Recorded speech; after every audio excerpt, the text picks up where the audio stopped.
네, 오늘도 와주셔서 너무나 감사합니다. 우리 사랑하는 청년들과 계속해서 호흡하면서 말씀을 알아갈 때에요, 제가 선포해봤자 소용없어요. 친구들이 마음의 문을 열었을 때 성령 하나님이 돕는 은혜를 더하여 주십니다. 왜냐면 오늘 말씀 또한 성령님이 부르심과 유익 속에서 여러분들에게 임해야만 지금 하나님께서 나에게 어떠한 것을 전달하고 있구나를 캐치할 수 있기 때문입니다. 지금 저희가 보고자 하는 이 말씀 있잖아요. 데살로니가 후서에 실질적으로 오늘 본문 들어가기 전에 친구들은 배경을 알아야 해요. 왜 이 이야기를 하냐면요, 지금 누리자매가 자연스럽게 보이니까 누리자매의 상황에 처해 있는 것을 알아야 누리자매가 어떠한 말을 했을 때 우리가 캐치할 수 있다는 거예요. 자, 현재 어떠한 상황들이 펼쳐졌는지 아십니까? 친구들 혹시 재림 믿어요? 주 예수 그리스도의 재림? 반응이 없으면 안 되는데. 재림 믿죠?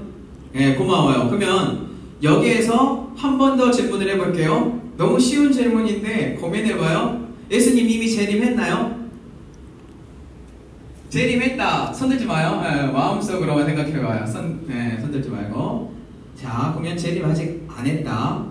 이미 아직 도래하지 않은 그러한 상황들 속에 예수님께서 오지 않았는데 안 좋은 상황들이 펼쳐져 있어요. 이단적인 무리들이 현재 어떠한 상황을 펼쳐졌느냐, 오늘 본문 15절 뒷부분 볼게요. 자, 너무 고맙고 감사한 건 15절 뒷부분은요, 우리의 편지로 가르침을 받은 전통을 지키라. 편지 썼죠?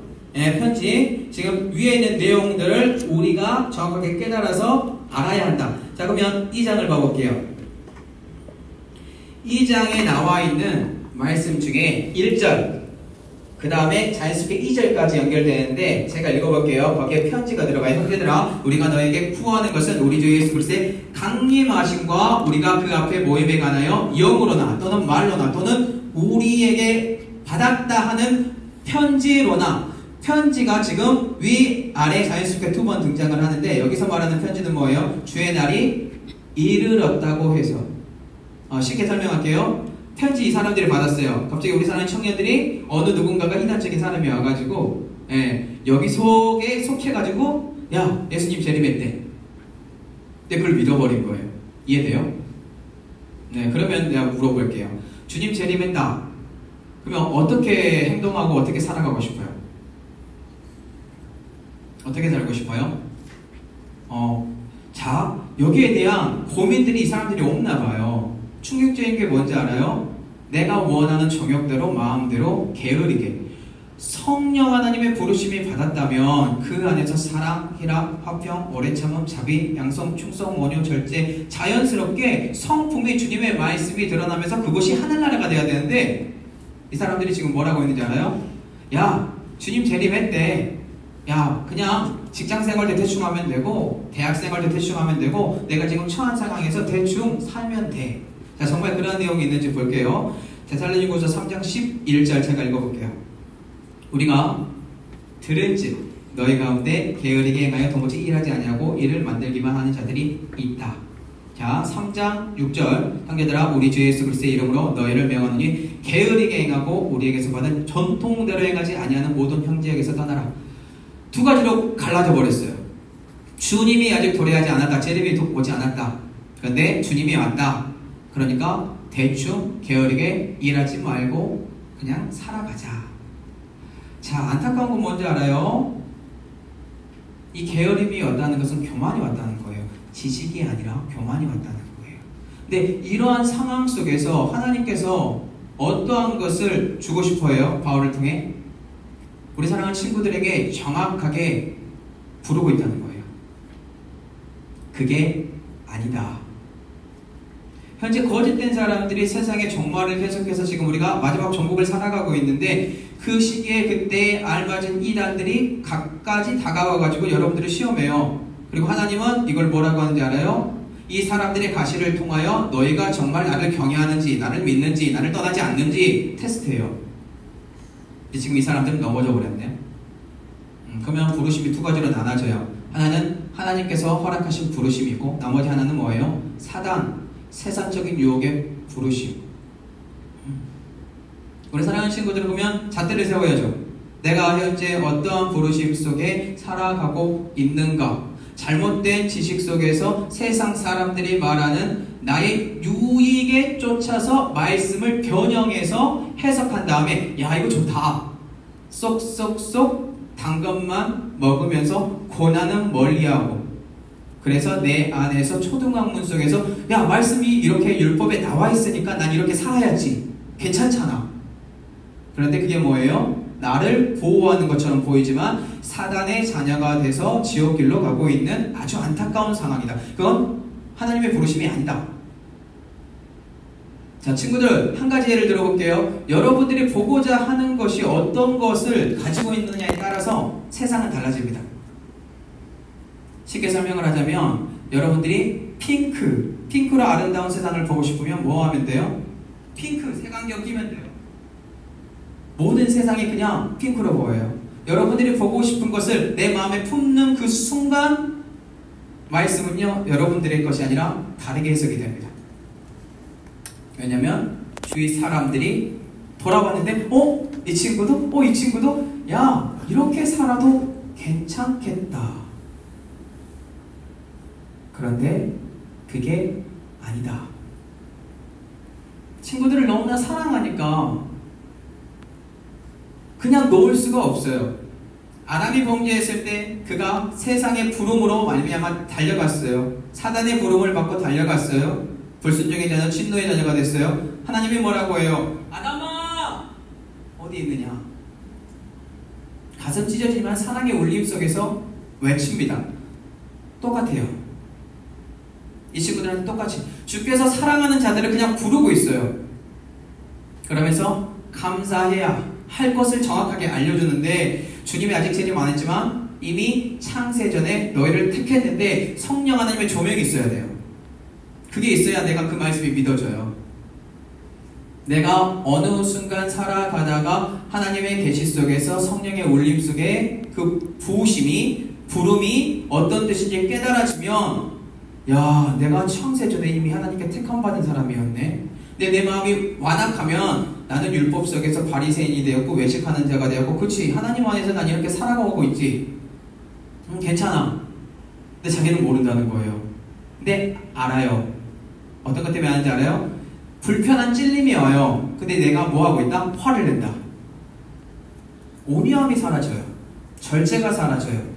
그리고 지식이 많아져요. 지식이 오면 뭐가 오는지 알아요? 교만이 오고요 욕도 온대요. 지식이 오면 욕도 오거니와 잠언에 나와 있어요.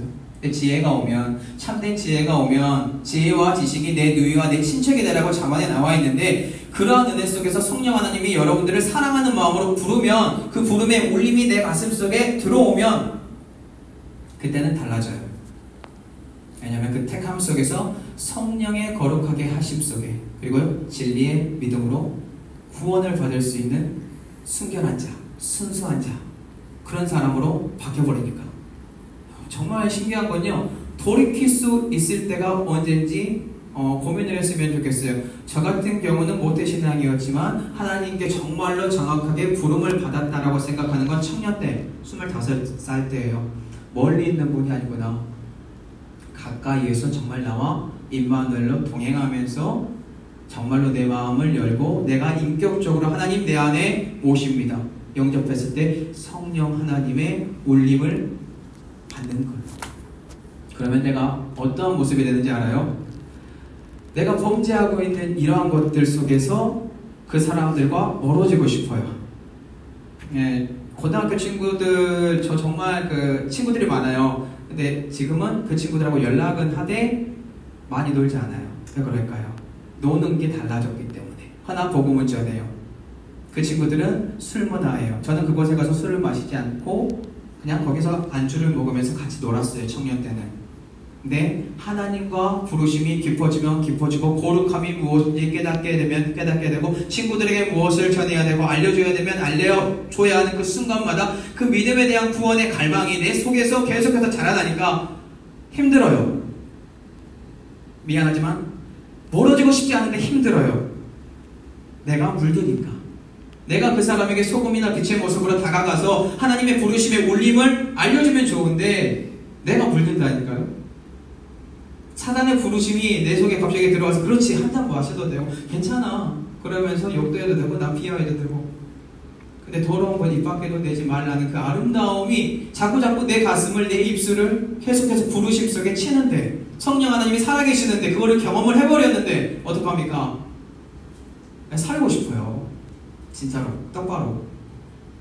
근데 그게 성령 하나님의 부르심의 도우심이 여러분들에게 들어갔을 때 그러면 그 믿음이 그 구원이 울림이 됩니다. 그냥 그 자리에 여러분도 모르는 사이에 그냥 죽은 자처럼 돼요. 죽은 자처럼. 성경에 나왔을 때 정말로 예수님을 만나거나 하나님을 만난 사람들은요 그 몸은 있지만 그 영이 떠나서 죽은 자처럼 돼요. 네. 근데 우리는 거기까지 체험을 하지 못하더라도 이미 수련해갖고 어려서부터 부름을 계속 들었잖아요. 여러분들의 이름을 하나님이 사랑하는 내 딸아, 사랑하는 내 아들아 정말로 이름 부르고 있는 거 알잖아요. 그때 우리는 고백해야죠. 머리 숙이면서. 그러면 이렇게 한 이유가 뭐예요? 여기에 대한 이유가 14절에 나오더라고요. 오늘 보고 이를 위하여 우리의 복음으로 너희를 부르사 우리 주 예수 그리스도의 영광을 얻게 하려 하시라. 우리의 복음으로 너희를 불렀다라고 해요. 복음에 대해서 진실되게 고민하고 그 무게를 한번 짊어 본 적이 있습니까? 정말 무겁습니다. 어느 누군가에게 예수 그리스도를 내가 통로가 돼서 성령 하나님이 하시는 그 복음을 전하는 거에 정말 어려움이 있어요. 네, 이걸 하나 알려줄게요. 어떤 청년부 자매랑 상담을 했습니다. 그리고 상처받은 이야기를 들었습니다. 제가 그때 알려줬어요. 저도 과거에 성숙하지 못했을 때 그 복음을 정확하게 깊이 몰랐을 때 상처받은 것 때문에 힘들다. 그런데 그 상처까지 품어야 되는 게 예수님의 복음이다라고 알려줬어요. 이해됩니까? 부르심에 울림이 있는 친구들은 하나님을 바라보고 그 사랑이 들어와요. 정말 싫어요. 나에게 삿대질하고 나에게 쓴소리하고 나를 괴롭히는데 어찌 그 사람을 축복합니까? 근데 하래요. 그게 돼요. 말씀을 묵상하고 기도하고 그게 내 가슴으로 들어오니까. 근데 사람들과 함께 어울리면 다른 부르심 속에 살아가면 안 돼요. 게으르면 안 돼요. 그냥 욕하고 있는 거예요. 삿대질하고 있는 거예요. 때리는 거예요. 동일하게. 눈에는 눈, 이에는 이. 그냥 맞아라. 이게 우리가 바라봐야 되는 거예요. 왜냐면 그 뒤에 있는 거 우리 주 예수 그리스도의 영광을 얻게 하기 위해서. 너무 아름답게 보이죠? 포장된 것처럼 보이죠? 그리스도의 영광 뭡니까? 십자가잖아요. 죽어야죠. 그 안에서 도대체 누가 나를 따라올 건가? 누가 주님처럼 그 모습으로 따라가 그 부르심에 맞는 주님의 영광을 드러낼 것인가? 하나님의 아름다움이 여러분들에게 들어온다는 것은 미안하지만 고통과 고난이 함께 동반됩니다. 내 자신을 부인하는 겁니다. 내 자신을 부인하는 그 순간 성령 하나님이 여러분들의 편대가 되어 끌고 가 그 자리에서 성령 하나님을 통하여서 여러분들은 주위에 있는 사람들에게 덕을 세워요. 신기하죠?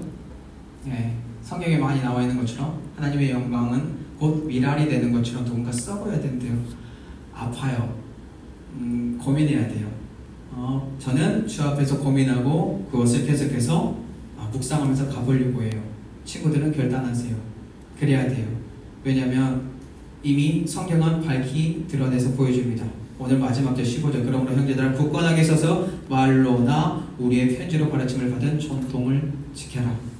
다른 데 있지 않아요. 질서의 하나님이고요. 올바름의 교훈과 바르게 함과 책망 속에서 성령 하나님의 도우심으로 친구들은 그 편지의 말씀 오늘 안에는 하나님의 복음에 있는 성경책 이 말씀이 그리고 강단에서 선포하고 여러분들의 순장과 주위에 있는 선생님들과 하나님의 말씀을 알고 있는 믿음의 사람들을 통하여 계속해서 울림이 다가올 거예요. 그 울림에 굴복했으면 좋겠습니다. 근데 이 굴복은 우리가 할 수 있는 게 아니라 성령 하나님이 도와주셔야 가능합니다. 이 성령 하나님의 울림 속에 정말로 부르심이 무엇인지 한번 고민해 보세요. 말씀 정리할게요. 하나님은 오늘도 인격적으로 부릅니다. 여러분들의 개인의 이름을 다 부릅니다. 생명책에 기록했다라고 성경책에는 이미 나와 있습니다. 창세 전에 정말로 내 이름이 새겨져 있는지 만나세요. 부르짖어 보세요. 그 부르심의 유익이 무엇이냐? 주위에 있는 사람들에게 예수 그리스도의 복음을 전하는 것. 그가 나에게 찔림으로 다가올지라도 나도 예수님처럼 한번 통로가 되어 품는 것. 그게 하나님의 전통입니다. 그 전통을 지키는 우리 사랑하는 청년들 되기를 예수님의 이름으로 축복합니다. 이 시간 기도했으면 좋겠는데